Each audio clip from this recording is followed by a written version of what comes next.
Okie dokie. Let me share screen with you guys. Let's get rid of that Zoom one. Before I jump into this, I have just hopefully it's worked.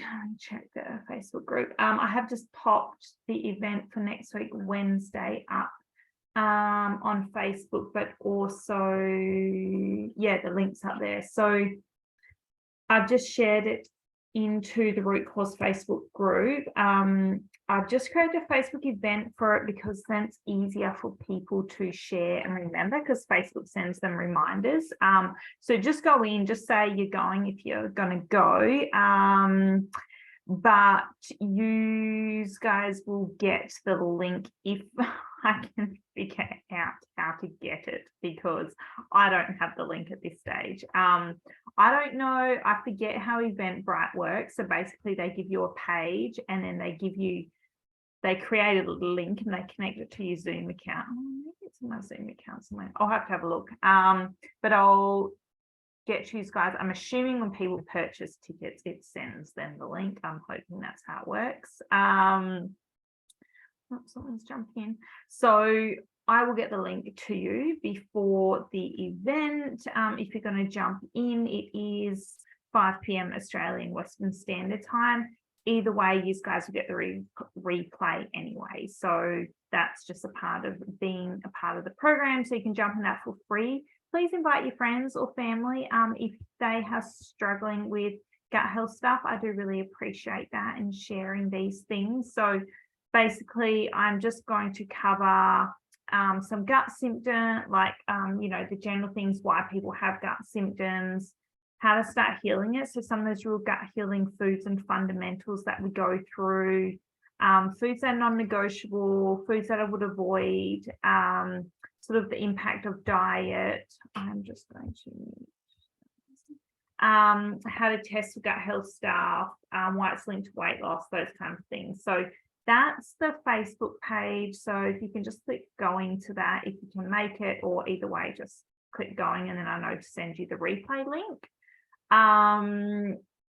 The ticket's there so people can just click on that and it'll come through, and it's just $10 for a ticket, just so that I know who's coming, because I get tired of wanting to do events and running events and then people going yes, and then last minute no one shows up. That's just super frustrating. So, and then that way people get the replay as well. So yeah, if you guys, I'll pop it in the group anyway, regardless of whether you make it or not. Like I said, it is free for you guys, but please share that one. I do appreciate that. So that's something that's coming up. That's next week. So what that means is that, let's jump back to the Root Cause group. It just means there's no midday event next week. So I'm just going to do the evening one. So yeah, there won't be a midday one. There'll just be your evening workshop, but there'll still be your Friday one. So today I'm jumping into Cronometer. Now I know it's different on your computer as opposed to your phone. I get that, but there are I wish I was savvy enough. I know you can do it, but to figure out how to broadcast my phone to you guys, I'm just going to do it this way. Now, this is just a rough day. I haven't tracked all my calories. All I have done, and this is my biggest tip, is copy and paste your days, guys. Like seriously, it makes it so much easier. Like this is just a copy and a paste, and I've deleted the foods that I'm not eating because I've run out of, like, this doesn't have, I mean, this was my pre-workout, for example. Like I have that at about 5:36 a.m. before I jump on my bike. So I'll have that early. And then I will have a proper brekkie, and depends, like this will move around. Like if I'm not exercising early-ish, then I'll get up, I'll have a decent breakfast, I'll have a coffee, and then I'll go for a run or a ride. And then I will have that meal, which then would be bigger because I'm having it later in the day. But when I wake up, I just want something small. So these things move around a bit or whatever. I'll have this, and then like today I had meal 4 and I haven't had meal 3 yet. So this is not accurate and this is not fully cooked out, because I will push over 2,200 calories, or around between 2,000 to 2,200 every day, definitely, without a doubt.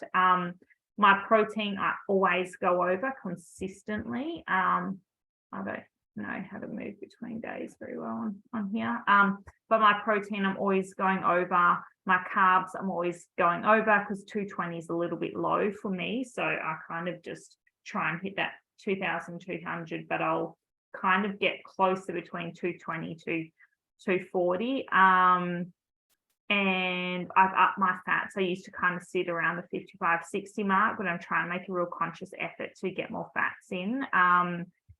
So for me, that looks like extra eggs, a little bit of extra butter, a bit of extra olive oil. I'll have a coffee. If I buy a coffee out, I'll buy it on full cream milk. But if I have it at home, I just have high-low milk, because it's what I like having at home. So yeah, this is not actually an accurate day, but the biggest thing is, one, copy your days, and then when I have brekkie or at night, if I'm just laying there scrolling, I'll just play around and go, oh, that's probably what I'll eat the next day, and just adjust it accordingly.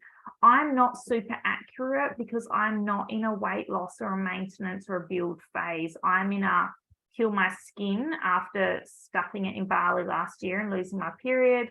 I'm in a eat enough calories to maintain your period stage. I'm in a don't stuff your PCOS stage. Okay, so I'm in a healing point of view where I kind of go, it doesn't matter if I eat over 5 grams over of your macros. Whereas if you were in a strict weight loss, a build, or like a proper macros, you don't want to go over 3 grams fat either way, and you don't want to go over 5 grams protein or carbs either way of your set macros. So that's for you. Whereas I'll eat something and not track it, for example, that's small, and I eyeball 90% of things, because I know, because I've tracked for a year and a half, close to 2 years now, of like consistently of knowing sort of how much, the weight of stuff is. So just keep that in mind. Yeah, copy and paste your things. And knowing that Cronometer, if you slide across on your finger on your phone, you can delete something really quickly, which is really easy. Adding your favorite foods. I add recipes. So like, say my beef cheeks one, I just edited it last night because I'd eaten all the carrots, but usually I'd have carrots in here as well, and onion and garlic. I add the main ingredients, and then I kind of just go, okay, it does me 6 serves, and then it's easy, and I can sort of just track it for the week, because I will meal prep and make a lot of the same things. So other things I will make, like a mismatch mince, for example. For me, that's like, I think it's got mince and some veggies. I had pineapple, I had feta, I had mince, I had green beans, onions, mushrooms, and I was just doing a stir fry mince thing. But when I sat down to eat it, I just tracked it quickly because I made about 5 serves of it. So it's easy. Like, I just write it down when I'm cooking, and then I sit down and go, okay, cool. Just makes it easier for the rest of the week. I don't need to go back in and add each individual ingredient, which is annoying.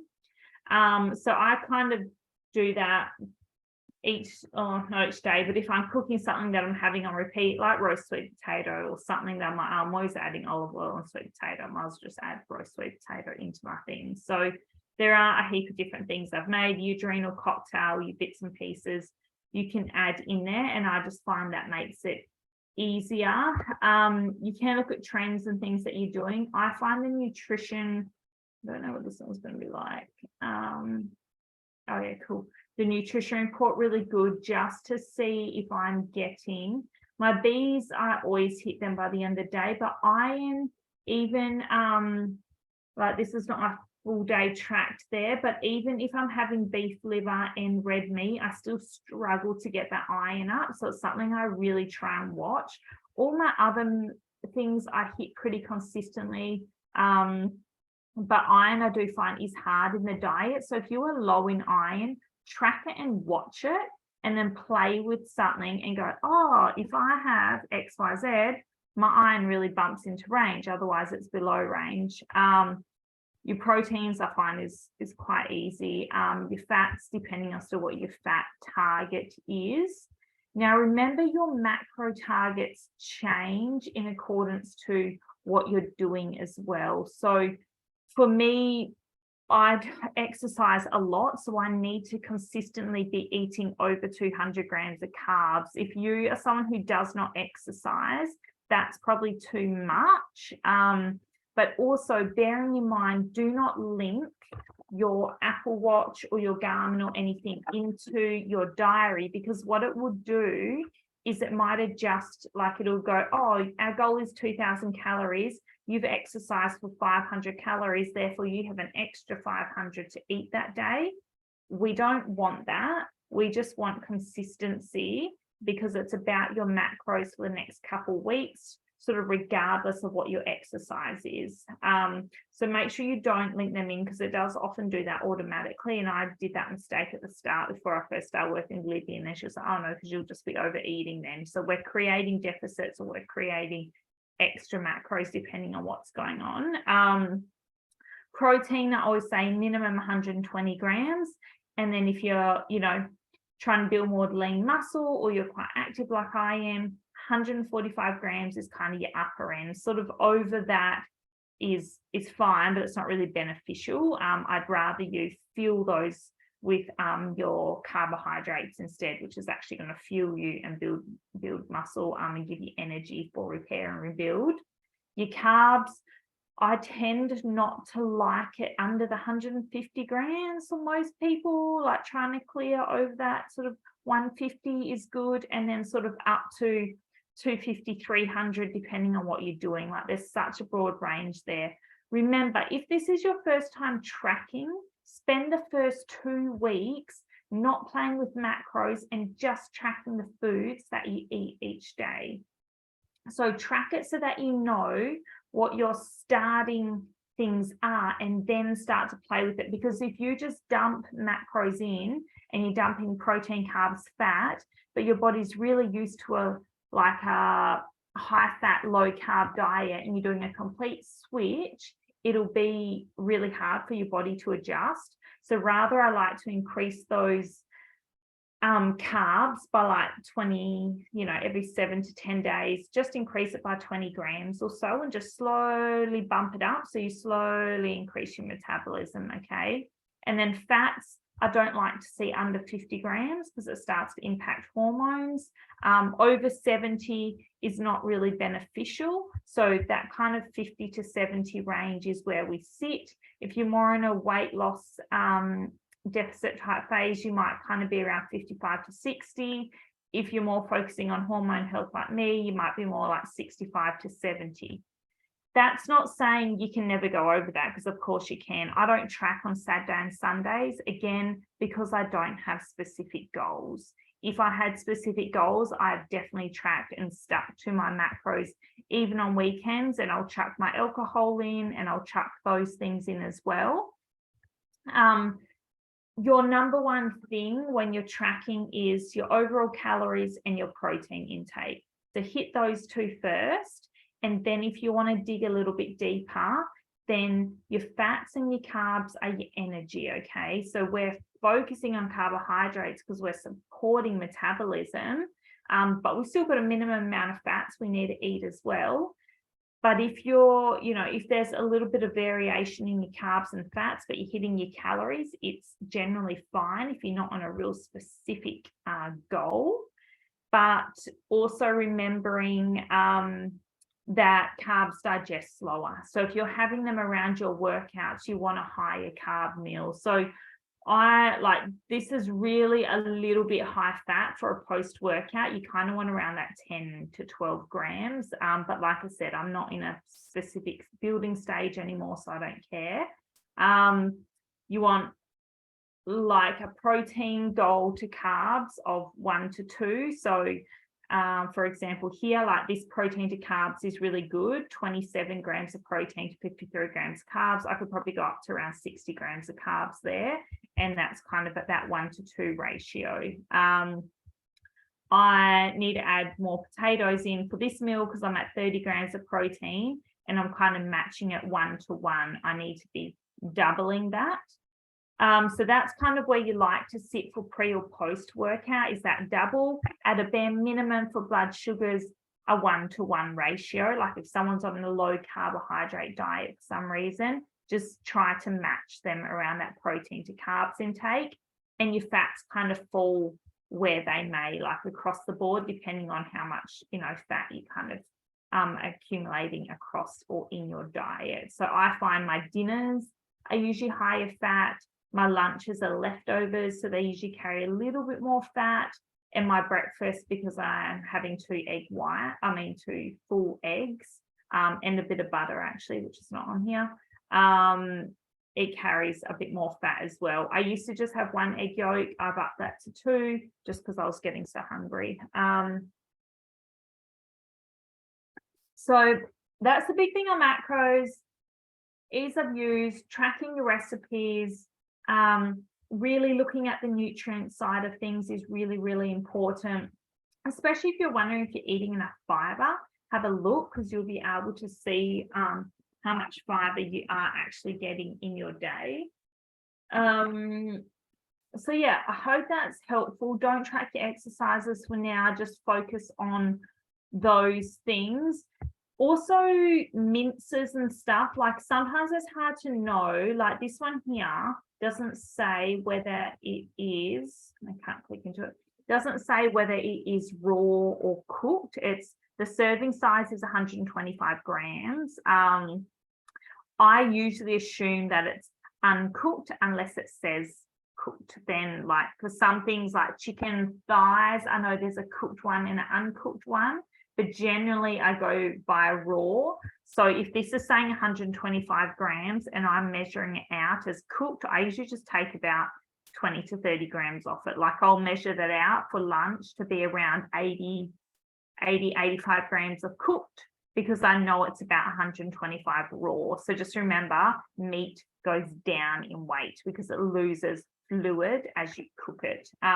Veggies are kind of similar as well, but veggies I don't care about because it's, again, I'm not strictly tracking. So whether it's 100 grams of cooked pumpkin or raw pumpkin, like I think this has got, that's got cooked. I don't care because it's going to be 10 or 20 calories in it. Like it's not going to change anything for me.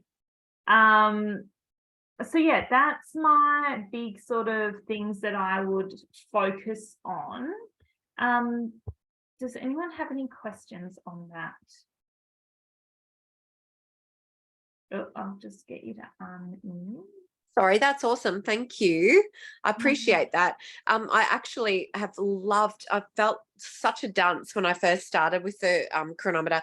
Sorry, I'm in bed because I'm feeling like death. Oh, no, you're so fine. unwell.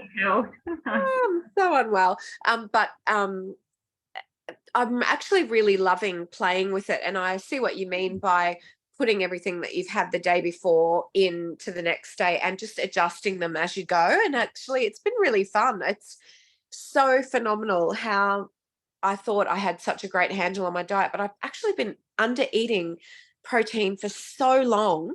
Yes. Like really badly. Yeah. I think if you take the pressure out of it, like people hate tracking because they're like, I forget and it's so stressful and I don't know, and I'm making all these meals and like, how do I track like when I'm doing this massive stir fry? And I get that, like then I go, oh, then it's a pain in the butt. But if you're just doing it for learning and for understanding and for protein, which is such a big one, like then it's actually really interesting and you kind of like change that swing and that mindset. Yeah, it's so good. And I've been under eating fat for forever. And I also think because for women, especially, I think it's so important that we know, because every part of our life is so different and our needs are so different. Like when we're, having children, for example, or coming into menopause like I am, and, all the things I can't believe how much I've loved just investigating all of this stuff. It's so great. I've really loved it. Good, Really good, good. yeah. And Yeah. then once you start like looking at your iron and all those things as well, because everyone's Yeah. like, I can get enough nutrients out of food. And I'm like, cool, well, track and tell me if you Yeah. are, because you reckon you can. Now actually have a look and see. And then often it's actually Yeah.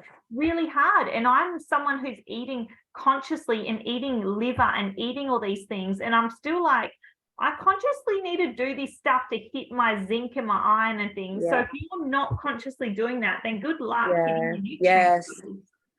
I know it's so hard, and it is a pain in the bum tracking stuff, but I can see how you say that it's only for a period of time that you'll have to track, because you start to be able to see how much a certain amount of something is, and you don't have to weigh it, and it becomes quite second nature actually. Yeah. So it becomes quite easy. So I've really loved that. But yes.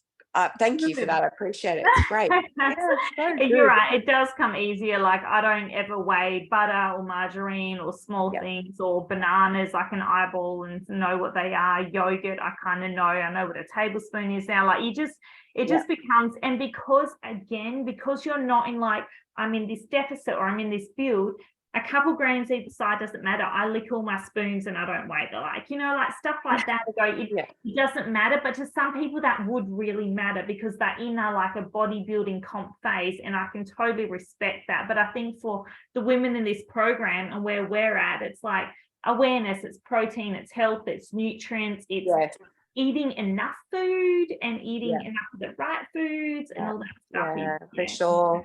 For sure. And I know I kind of touched on the other day just what to eat more of when you're not well. Like I have been this first time, I never get sick, but just having this head cold and sinusitis and stuff, and I'm like, oh, what do I do besides up the water? And I'm like, everything that you said makes a lot of sense, because we need to be able to make food our medicine as well, and there's so many ways to up your zinc rather than take a supplement for it, and it's far better for your body, I'm sure. Yeah, because food's created perfectly, right? Like an egg yolk is created with the fats and the protein so that they absorb and they help each other properly. And supplementing, A, you only want to do it for so long, and B, so many supplements are poor quality and they are expensive, or they're mixed with other powders or things that interact and make you feel crap. So you either got to supplement with high quality stuff while you're sort of in that healing phase, but then ongoing, you're like, do I need to be supplementing with this stuff forever? Have a drink of water, woman. I know, I need to keep drinking water. And I told you about my fun experience with the GP this morning. Fuck. Sorry to use that language, but oh my God. I was just like, wrapped you around. Such a typical males. I find female GPs, especially mine, who's really open to lots of stuff. He was just like, you don't know, you don't need half of this stuff. And, like, rightio. Yeah. I got him to, I managed to get him to write most of the things, but the hormone stuff, he was like dead against. And he said to me, well, he said, are you in perimenopausal? I said, yes, I am. I've got a, period that's obviously declining, and lots of stuff that's happening to my body, a bit of hair loss and dryness and, just periods all over the place, and, a lot of things, weight gain, all things, they don't register at all for a general practitioner.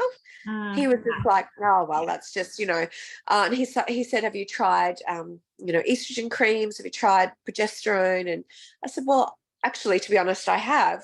And I was on tried a bit of estrogen cream, ever such a small amount, kind of the middle of last year. And I felt suicidal. Yeah, it's not I was in a state. Yeah. It was awful. And it's not the answer. No. I'm going to keep it on track with the macro stuff. But yes, I saw your message on that. That was not ideal at all. We definitely get a run around from those GPs. Ava, did you have any questions on the macros or the tracking? I don't know. Are you tracking? Hey, Keeps. Hi, Abs. How are ya? Checked me out in my jammies. I'm I know glad. Avalon from Queensland Health. I worked with her for a long time in the same office. We Ah, missed your face, Avalon. Just beautiful, bright, beautiful face. How's it going? Good. Good. All here, same things, aren't we? Yeah. Yes. So yeah, thank you, Shez. That was very educational. I have not been tracking on Cronometer, but that looks super interesting, and I will Yes. start. I mm. have been tracking on my FODMAP app. Oh, yeah. Because at the time that I was reading it when I first started, I was like, I'll just keep what I have, all these different apps, because like I've got my ring, I've got my watch, I've got like the FODMAP app. I was just like, okay, keep it simple, stupid, you know. Yeah. But what I'm interested in is now I can obviously translate that into Cronometer if I want to backdate it and pull data that way. So Yeah, so really, like I say, have your period tracking app, and then the FODMAP app is perfect when you're reintroducing foods and trying to track trigger foods and just keep it simple and bowel movements and all that stuff, because Cronometer doesn't do that stuff. What I do is I use my period tracking app for bowel movements, bloating, psoriasis, flares up, anything like that, because you can track a lot of that on Kindara.